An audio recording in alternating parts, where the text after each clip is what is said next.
हरि ओम। हम लोग श्री रामचरितमानस में सुंदरकांड देख रहे हैं। पिछले सत्र में हमने मंगलाचरण देखा और ये भी हम इस जब जब हर बार हर सोपान के आरंभ में जब मंगलाचरण का पाठन किया जाता है तो उसमें हर बार कोई नई चीज मिलती है। और ये गोस्वामी तुलसीदास जी की विशेषता है कि उन्होंने जो चौपाई और दोहे में रामचरितमानस लिखी वो तो है ही आनंददायी, पर मंगलाचरण या कहीं कहीं पर और भी एक दो जगह संस्कृत के श्लोक आए हैं, उनका आनंद, संस्कृत की जो उनके छंद है उनका भी आनंद कुछ और ही है। चलिए अब कथा का, रमणीय कथा का आनंद लेते हैं कि हनुमान जी के साथ क्या होता है यहाँ पर। तो हनुमान जी जो है, हमने देखा था पिछले सत्र में कि जब हनुमान जी चुपचाप बैठे थे, अंगद कह रहे थे हम शायद चले तो जाएंगे लेकिन वापस नहीं आ पाएंगे, और जामवंत कह रहे थे कि मैं बूढ़ा हो गया हूं। इसी प्रकार और लोगों ने भी कुछ कुछ कहा होगा। तो आगे की कथा चलती है। जामवंत के बचन सुहाए, सुनि हनुमंत हृदय अति भाए। तब लगी मोहि परखेउ तुम भाई, सही दुख कंद मूल फल खाई। जामवंत के बचन सुहाए, जामवंत की बात उनको बड़ी अच्छी लगी, उनको बात समझ में आई हनुमान जी को। क्या बात समझ में आई? देखिए यहाँ पर याद करिए, हनुमान जी ने जामवंत से पूछा था कि भाई मैं जा करके रावण को मार के, लंका के सारे लोगों को ध्वंस करके, उनका वध करके सीता को ले आऊं या केवल पता करके आऊं? अब ऐसा, अब आप सोचेंगे कि क्या ये, अगर आपने पिछले सत्र में ध्यान दिया था तो आपको याद होगा कि हनुमान जी को जब जोश दिलाया गया कि भाई तुम क्यों चुपचाप बैठे हो, कुछ काम करो, तो वो इतने उत्साह में आ गए कि उन्होंने कहा कि हम तो तुरंत के तुरंत सारा काम खत्म कर देंगे, आगे कोई जरूरत ही नहीं है। तब जामवंत ने उनसे कहा था कि भाई हम सब प्रभु के दास हैं और प्रभु को जैसा चाहिए जब चाहिए वो कर सकते हैं, हमारी तुम्हारी उनको जरूरत नहीं है। लेकिन उन्होंने हमारे एक तरीके से समझो हमें खिलाने के लिए, खेल के लिए, कौतुक में हमें सब काम करने को भेज दिया है। तो तुम एक काम करो, अभी जाके केवल ये पता करके आओ कि सीता जी की स्थिति कैसी है, बाकी अभी किसी को मारने, वध करने का काम मत करो। तो ये बात जो है वो जामवंत के बचन सुहाए, ये बात उनको, हनुमान जी को समझ में आई। उन्होंने कहा कि ठीक है कोई बात नहीं। हम थोड़ा, उनको भी समझ में आया, हनुमान जी को भी, कि हम कुछ ज़्यादा ही उत्साह में आ गए थे, लेकिन कोई बात नहीं। उन्होंने समझ में आया कि भाई जामवंत वृद्ध है, उन्होंने सही बात कही। तो कहते हैं तब लगी मोहि परखेउ तुम भाई, सही दुख कंद मूल फल खाई। परखने मतलब देखना। तो कहते हैं मेरी बाट जोड़ना, राह का तकना, या मेरा इंतजार करना, या मेरे बारे में, मेरे लिए बाट जोड़ना। क्या जोड़ना? कि भाई जब तक मैं वापस नहीं आ जाऊं इस बात का इंतजार करना। और जब तक आपको इसके लिए, जब आप सभी लोग राह देख रहे हो तो उस समय चाहे दुख हो, दुख किस बात का होगा? अरे भाई हनुमान जी अभी तक आए नहीं, अब क्या करेंगे, कहाँ जाना है, क्या करना है, इससे आशंकाएं मन में तरह तरह की आती, तो उसकी बात की है। और दूसरे कह रहे हैं यहाँ भाई सागर तट पे हो, यहाँ भोजन भी नहीं मिलेगा, तो तुम लोग सुख सहकर, कंद मूल फल खाकर तब भी मेरी राह देखना।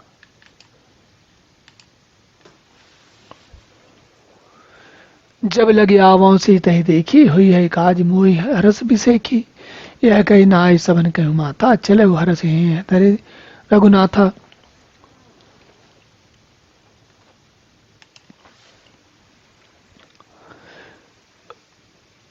जब तक मैं सीता जी को देखकर लौट ना आऊं, तब तक तुम लोग मेरे राह तकना, और काम अवश्य हो जाएगा, क्योंकि मुझे बड़ा हर्ष हो रहा है, मुझे बहुत ही अच्छा लग रहा है, मुझे समझ में आ रहा है। ये जैसे देखो ना, देखो कितनी आनंद की बात है। थोड़ी देर पहले अंगद और बाकी सब लोग दुखी हो रहे हैं, और हनुमान जी उनके विपरीत, जब उनसे पूछा गया कि भाई तुम क्यों नहीं देते, इस काम को कर लेते, तो उनके मन में बड़ा हर्ष हो रहा है। उनको ऐसा लग रहा है कि हाँ ये तो सहज काम है, क्या बड़ी बात है, जहाँ भी करके आता हूँ, बताओ क्या करूँ। यह कहकर और सबको मस्तक निभाकर तथा हृदय में श्री रघुनाथ जी को धारण करके हनुमान जी हर्षित होकर चले। हर्षित होकर प्रसन्न, बड़े प्रसन्न मन से चले कि मतलब, और उनके मन में कोई आशंका, कोई दुविधा, कोई संकोच, कोई डर नहीं है कुछ भी। सिंधु तीर एक भूधर सुंदर कौतुक कूद चढ़े ता ऊपर, बार बार रघुवीर संहारी तरके पवन तनय बल भारी। सिंधु के तीर तट पर, वहीं पर कोई एक बड़ा ऊंचा सा पर्वत था, सुंदर पर्वत था। तो होता है ना, हमें जब कहीं बड़ी ऊंची कूद मारनी होती है तो हम कहीं ऊंची जगह खड़े होकर फिर वहां से कूद लगाते हैं। और इंसानों ने कहाँ से सीखा है सब कुछ? हमसे पहले तो बंदर यही करते थे, तो इसलिए हमने इंसानों ने बंदरों से सीखा। तो कौतुक कूद चढ़े होता ऊपर, हनुमान जी कौतुक में, ऐसे ही मस्ती में उछलते कूदते जाके उसके ऊपर चढ़ गए। और बार बार उन्होंने रघुवीर जी का, भगवान राम का ध्यान किया। और जब हम लोग कूद लगाते हैं तो क्या करते हैं, नीचे पैर बड़ी जोर दबाते हैं और उछल जाते हैं हवा में। तो हनुमान जी, अब कोई ये छोटे वाले हनुमान जी तो है नहीं कि जो बाकी वानरों की तरह सबके एक जैसे आकार के दिख रहे हो, ये तो बहुत बड़े वाले हनुमान जी हैं।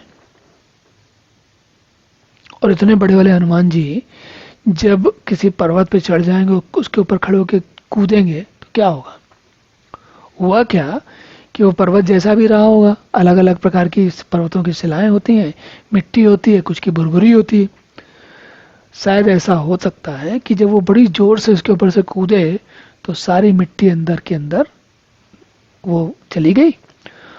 और जय गिर चरण दे हनुमंता, चले उसुगा पाताल तुरंता। जिमे अमोघ रघुपति करबाना, ही भांति चले हनुमाना। जैसे ही हनुमान जी उछलते हुए हवा में चले गए, उतने विशालकाय शरीर वाले हनुमान जी उछलते हुए जब हवा में चले गए, बड़े भारी, सोचिए एक बहुत बड़े वायुयान या बहुत बड़े जो हवाई जहाज आजकल के जमाने में होते हैं ना, उससे भी बहुत बड़े आकार के हनुमान जी जब हवा में उछलते हुए उछल के गए होंगे तो धरती वहां की हिल गई होगी जहां से गए होंगे। और ऐसे हिली कि जो पर्वत था वो तो नीचे जमीन में पूरा धंस गया। चले उस होगा पाताल तुरंता, क्योंकि शायद भरभरी मिट्टी रही होगी, शायद शिला ऐसी रही होगी, हनुमान जी ने कुछ ज्यादा ही अपना वजन बढ़ा लिया होगा, आकार बढ़ा कर लिया होगा, तो पूरी जमीन धंस गई वहां पर। जिमे अमोघ रघुपति करबाना, ही भांति चले हनुमाना। जैसे भगवान राम जी का बाण है वो अमोघ है, अमोघ मतलब चूकता नहीं है, एक बार चला तो बस लगेगा जाके निशाने पे जहां पे उसको जाना है। तो वह जैसे श्री रघुनाथ जी का अमोघ बाण चलता है उसी तरह हनुमान जी भी चल दिए। और जल निधि रघुपति दूत बिचारी, तय मैनाक हो श्रमहारी। जल निधि, समुद्र ने देखा कि रामचंद्र जी के दूत हैं, ये जा रहे हैं, तो उन्होंने सोचा कि ऐसा हो कि थके न जाए, कुछ हो तो आराम करने की अगर आवश्यकता पड़े, तो उन्होंने मैनाक पर्वत से कहा कि भाई तुम थोड़ा इनको, इनके लिए, इनके टिकने का, ये इतनी जोर से कूदे कि एक पर्वत तो जमीन में धंस गया, पाताल चला गया, तो तुम थोड़ी तैयारी बना के रखो, मजबूती से तैयार रहो, तुम्हें आवश्यकता पड़ सकती है इनको विश्राम करने देने की। तो जब वो मैनाक पर्वत ने हनुमान जी से कहा तो हनुमान जी ने हनुमान ते परसा कर पुन कीन प्रणाम, राम काज कीने बिनु मोहि कहाँ विश्राम। हनुमान ते परसा कर, उन्होंने परस, परस मतलब स्पर्श कर दिया, हनुमान जी ने उसे हाथ से छू लिया, किसको? पर्वत को, जस्ट थोड़ा सा बस स्पर्श कर लिया, छू लिया। बोले इन्होंने इतना हमारे लिए इतना काम किया है, तो उनको ऐसा नहीं है कि भाई हमारे पास टाइम नहीं है, ऐसा कुछ नहीं। उन्होंने भगवान हनुमान जी ने उनके इस प्रयास का ये सराहना करते हुए उसे छू लिया, फिर कहा कि भाई राम काज कीने बिन मोहि कहाँ विश्राम। राम का काम करते समय मुझे विश्राम कहाँ है भाई? तो छू लिया, मतलब रुके नहीं, बैठे नहीं वहां पर, विश्राम नहीं किया उन्होंने, क्योंकि उनको तो काम करना था। जात पवन सुत देवन देखा, जाने कहूँ बल बुद्धि भी सेखा, सुरसा नाम अहिन के माता, पठे न आई कहीं तई बाता।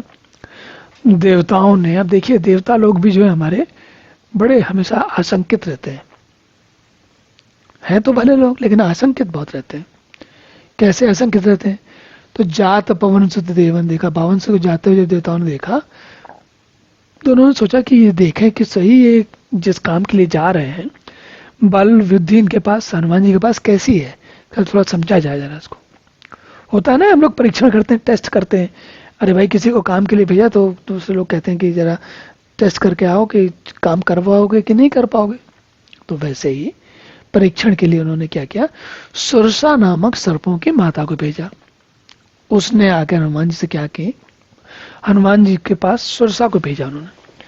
सुरसा को भेजा तो सुरसा ने आके हनुमान जी से कहती है, सोचिए कैसा विचित्र दृश्य हो गया कि हनुमान जी हवा में उड़े चले जा रहे हैं, इतने विशाल का है, और सुरसा आके कहती है, आज सुरन मोहि दीन आरा, सुनत वचन कहे पवन कुमारा,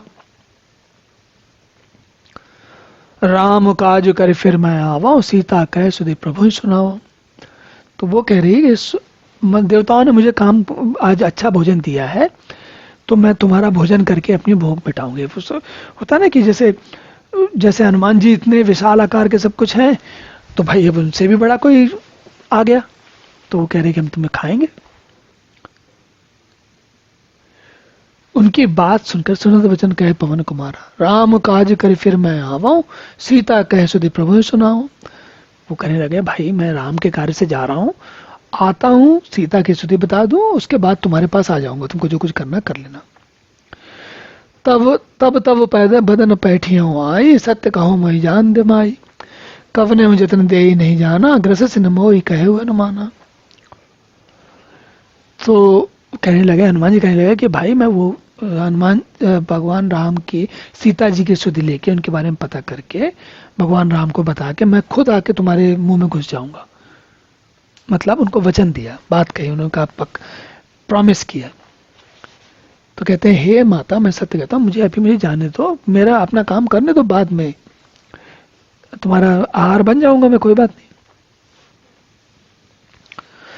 जब सुरसा ने किसी उपाय से नहीं जाने दिया, तब हनुमान जी ने कहा, भाई तो मुझे खा लो, तुम अब क्या करोगे, छोड़ ही नहीं रही हो तो, जब नहीं छोड़ रहे हो तो खा लो। तो जो जन भरते बदन पसारा, कपितन कीन दुगुन विस्तारा, सो रहे जो जन मुक्त थे, तुरंत पवन सुत 32 भय। तो उसने हनुमान जी को खाने के लिए उसने योजन भर का इतना बड़ा मुंह खोला। तब हनुमान जी ने अपने शरीर को उससे भी चौड़ा कर लिया, तो उसने 16 योजन का मुंह खोल लिया, और बड़ा मुंह कर लिया। तो हनुमान जी ने 32 योजन का कर लिया, और बड़ा, जितना वो सुरसा मुंह खोलती थी उससे दुगना कर लेते थे हनुमान जी। जैसे जैसे सुरसा बदन बढ़ावा, तास दून कपि रूप दिखावा, सत योजन ते आनन कीना, अति लग रूप पवन सुत लीना। जैसे जैसे सुरसा मुख का विस्तार करती थी, हनुमान जी उसका दूना रूप दिखा देते थे। दोनों लोग के बीच में है, चल रहा है, बड़ी जोर से प्रतिस्पर्धा चल रही है, रस्सा कसी चल रही कि कौन आगे जाएगा। तो उसने 100 योजन का मुख किया, तब हनुमान जी ने 100 योजन का मुख, इतना बड़ा मुंह खोल दिया, बहुत बड़ा मुंह खोल दिया, 100 योजन, सोचिए कितना बड़ा। तो हनुमान जी ने क्या किया, एकदम से छोटे बन गए, उसके मुंह में गए, बहुत ही छोटा मुंह रूप धारण कर लिया। बदन पठे पुनि बाहर आवा, मांगा विदा ताहि सुरनावा, मोहि सुरंजय लागे पटावा, बुद्धि बल मरम तोर मैं पावा। तो तुरंत उसके मुंह में घुसे और फिर बाहर निकला, जब तक मुंह बंद हो। अब इतना बड़ा मुंह है तो बंद होने में समय लगेगा। गए और वापस आ गए बाहर, और कहने लगे, सिर नवा के विदा मांगने, बोले माता जाने दो आगे।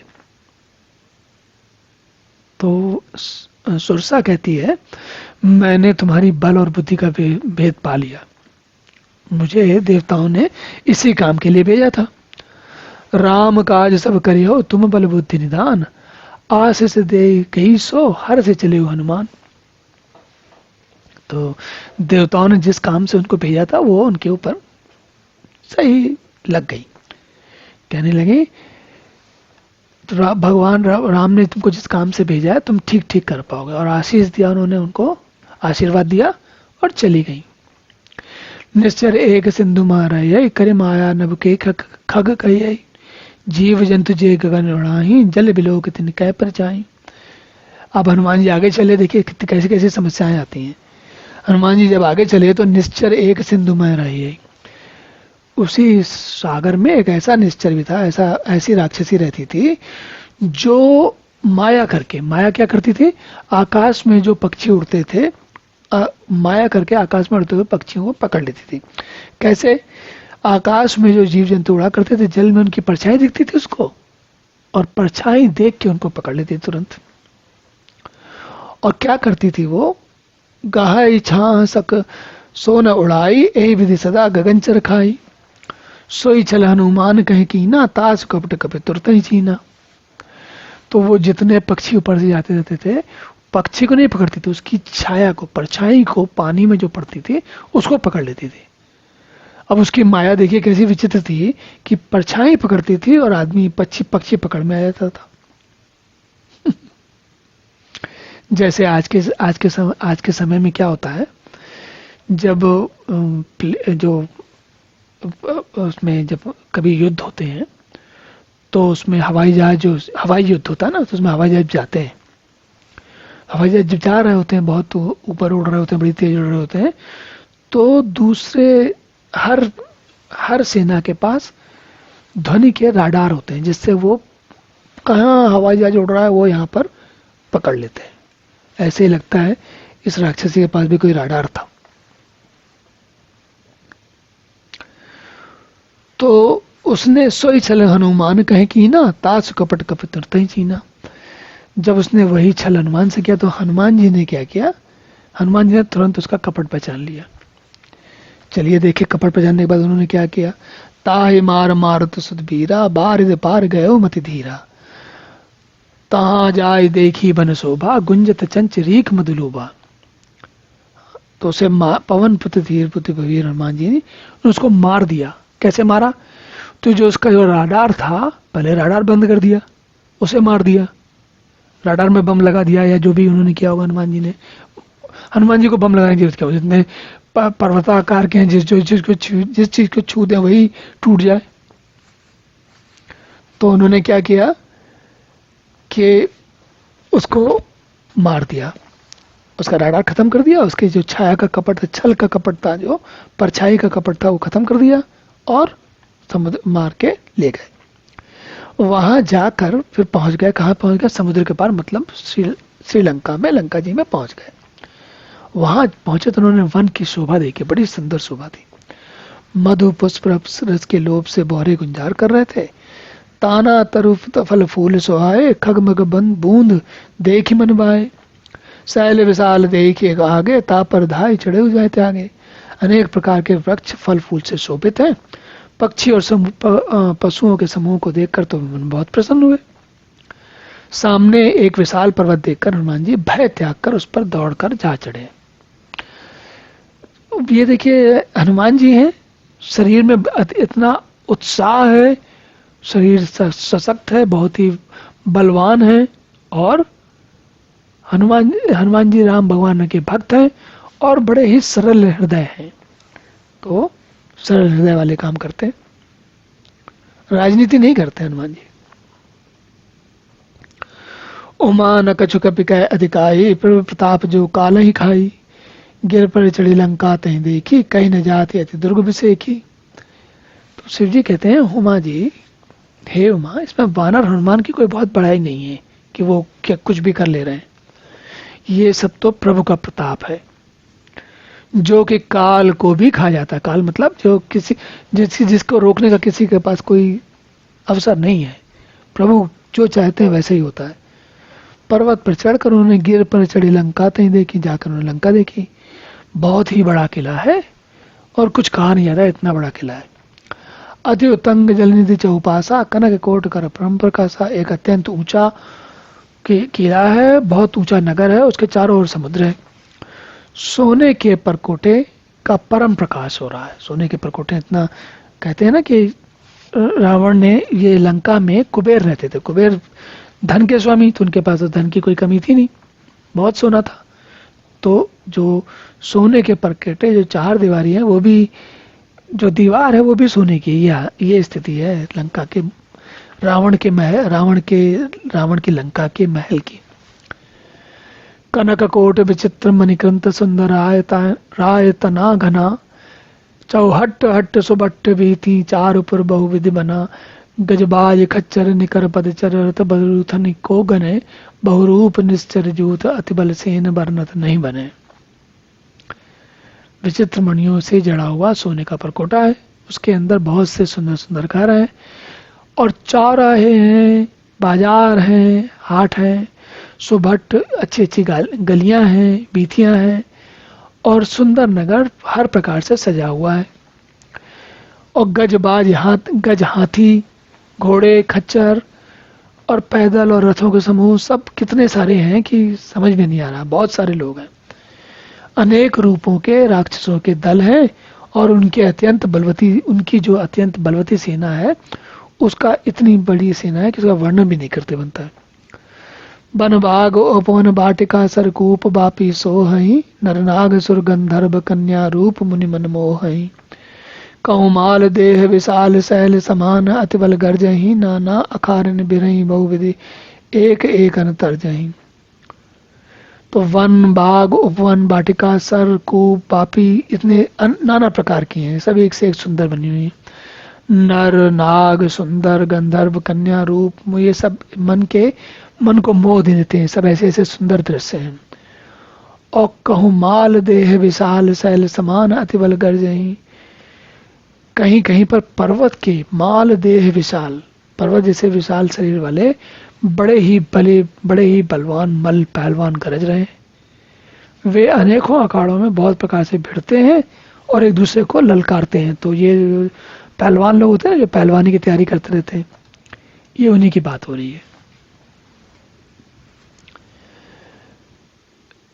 करि जतन भट्ट कोटिन बिकट तन नगर जहु दिस रक्षहि, कहूँ महेश मानुस देनु खर अज खलक निसाचर भक्षहि, ए लाग तुलसीदास इनकी कथा कछु एक है कही, रघुवीर सर तीरथ शरीरन त्यागी कतिपय है सही।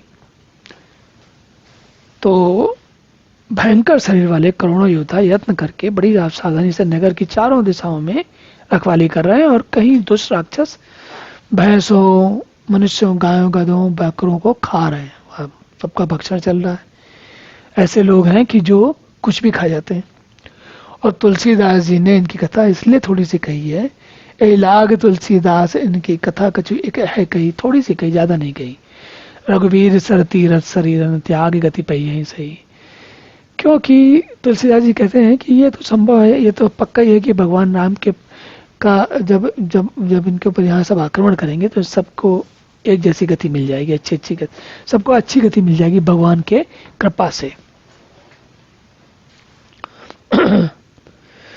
पुर पखवारे देख बहु कपि मन कीन विचार, अति लघु रूप धरो निस नगर करो पैसार। मशक, तो नगर के बहुसंख्यक रखवालों को देखकर हनुमान जी ने मन में विचार किया, अत्यंत छोटा सा रूप धरूं और रात के समय नगर में प्रवेश करूं। हनुमान जी ने सोचा कि अब इतने बड़े विशालकाय शरीर वाले हैं, अगर इतना बड़ा शरीर लेके जाएंगे तो फिर तो युद्ध होगा, और युद्ध होगा तो सारे लोग मर जाएंगे। जबकि जामवंत ने मना किया, ये तो काम भगवान का है। तो उन्होंने कहा कि हम छोटा रूप रखते हैं, फिर जाते हैं। मसक समान रूप कपिधरी लंक ही चले, सुमिर नर हरि नाम लंकिनी एक निश्चरी, सो कह चले से मोहि निंदरी। देखिए, हनुमान जी मच्छर के समान छोटा सा रूप धारण करके नर रूप से लीला करने वाले भगवान राम का स्मरण करते हुए लंका को चले आ रहे हैं, छोटा सा रूप धारण करके। लंका के द्वार पर, वहां पर एक लंकनी नाम की निश्चरी है।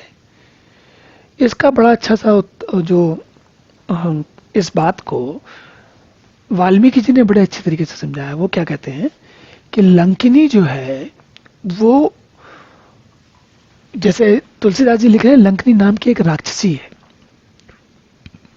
और वो कहती है मेरा निरादर करके बिना पूछे कहां से चले जा रहे हो।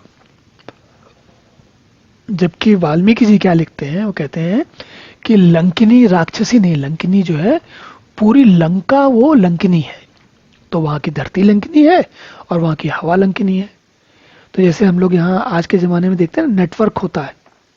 अब सेल फोन का नेटवर्क कहाँ होता है, कहाँ कहाँ होता है, सब जगह फैला होता है, पूरी हवा में, पूरे, तभी तो हर जगह फ़ोन चलता है।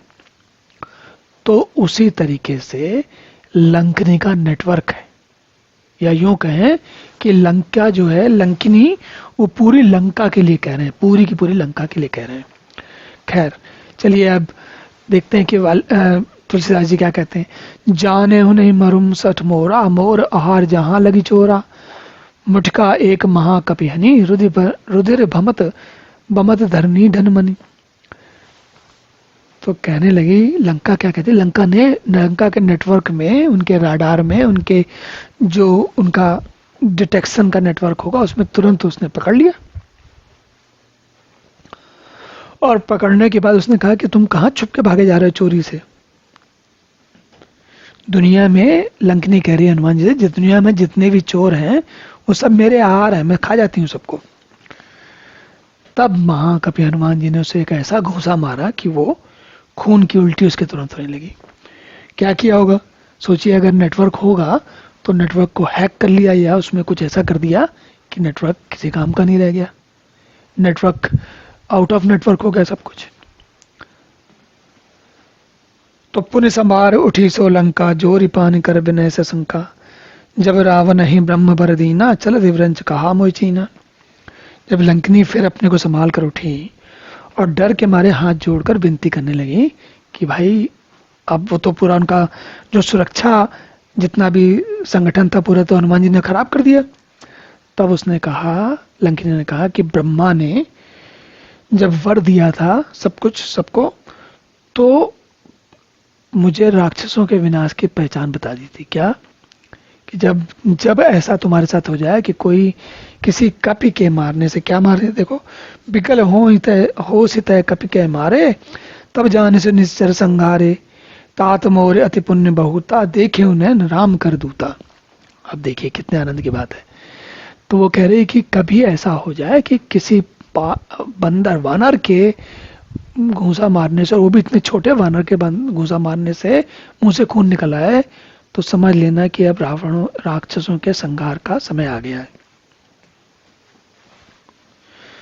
और अब उसको ये भी समझ में आ गया कि भाई इनका ना केवल समय आ गया बल्कि ये भी हो गया कि अब जो है भगवान आ गए। तो कहती है मैंने बहुत अच्छे पुण्य किए होंगे जो मैंने भगवान के दूत को अपनी आंखों से देखा। तात स्वर्ग अपवर्ग सुख धरी तुला, एक अंग तूल नताय सकल मिली, जो सुख लव सत्संग। तो कहने लगी स्वर्ग और मोक्ष के, तात स्वर्ग अपवर्ग सुख धरी तुला, स्वर्ग और मोक्ष के सब सुखों को तराजू के एक पलड़े में रख दिया जाए तो भी वे सब मिलकर उस सुख के बराबर नहीं हो सकते जो क्षण मात्र के सत्संग से होता है, थोड़ी से सत्संग से होता है। तो क्या हुआ, लंकिनी को हनुमान जी का सत्संग मिल गया। और ये देखिए ये भी बड़ी ही प्रचलित चौपाई है और संभवतः आप बहुत से लोग जानते होंगे कि ये चौपाई शुभ काम को, उसमें एक रामचरितमानस के शुरुआत में एक प्रश्न सलाहका है। उसमें क्या होता है कि आपके मन में कोई विचार, कोई शंका है, कोई आशंका है, कोई समस्या, कोई प्रश्न है और आपको उसका उत्तर चाहिए। तो क्या करते हैं, आंख बंद करके प्रश्न सलाहका के उसमें एक चौकुंटे में कई सारे वर्ग बने हुए, उनमें अलग अलग अक्षर लिखे हैं, उनसे उन अक्षरों से चौपाइयां बनती।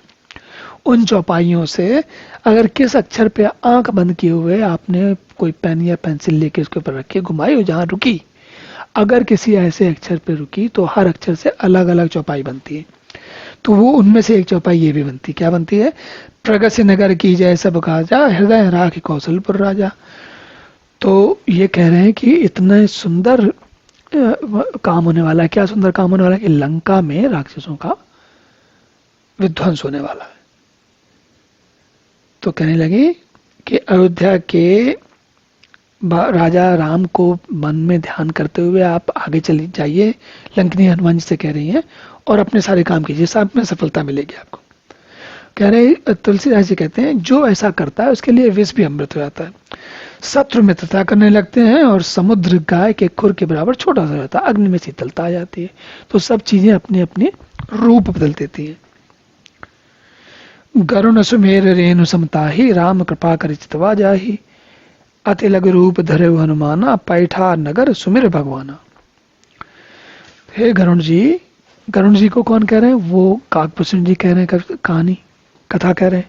तो कहते हैं सुमेर पर्वत उसके लिए रज के समान हो। सुमेर पर्वत मतलब जो हिमालय पर्वत है वो भी छोटे से धूल के समान हो जाता है, और जिसे श्री रामचंद्र जी ने एक बार कृपा करके देख लिया उसके लिए हिमालय पर्वत पे जाना भी सहज हो जाता है। तब हनुमान जी ने बहुत ही छोटा रूप धारण किया और भगवान का स्मरण करके नगर में प्रवेश किया। मंदिर मंदिर प्रतिकर शोधा, देखे जयता अगणित जोधा, गयो दशानन मंदिर माही, अति विचित्र कही जात सुनाही। उन्होंने अलग अलग मंदिर एक एक जगह महल में जाके खोज की। देखिए कितने आनंद की बात है। मंदिर वास्तविकता में मंदिर शब्द का प्रयोग घर के लिए होता है, और जहाँ भगवान का घर, जहाँ मान लिया भगवान की कोई मूर्ति रखी है, हम उसको सामान्य भाषा में मंदिर कहते हैं, पर मंदिर शब्द का वास्तविक अर्थ होता है घर। तो कहते हैं अलग अच्छा वाला जो घर होता है उसको बोलते हैं, नहीं महल जैसा होता है। तो उन्होंने प्रत्येक मंदिर में जाके देखा, और हर जगह पे असंख्य योद्धा देखे, एक से एक योद्धा देखे।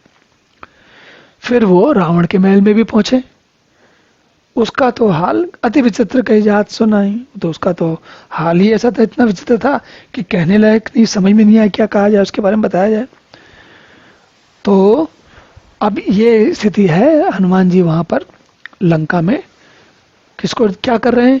सीता जी को ढूंढ रहे हैं। चलिए अब अगले सत्र में देखते हैं कि हनुमान जी की खोज कैसी चलती, कहाँ पहुंचती है। तब तक के लिए विश्राम करते हैं। अब अगले सत्र में पुनः मिलेंगे, तब तक के लिए हरि ओम।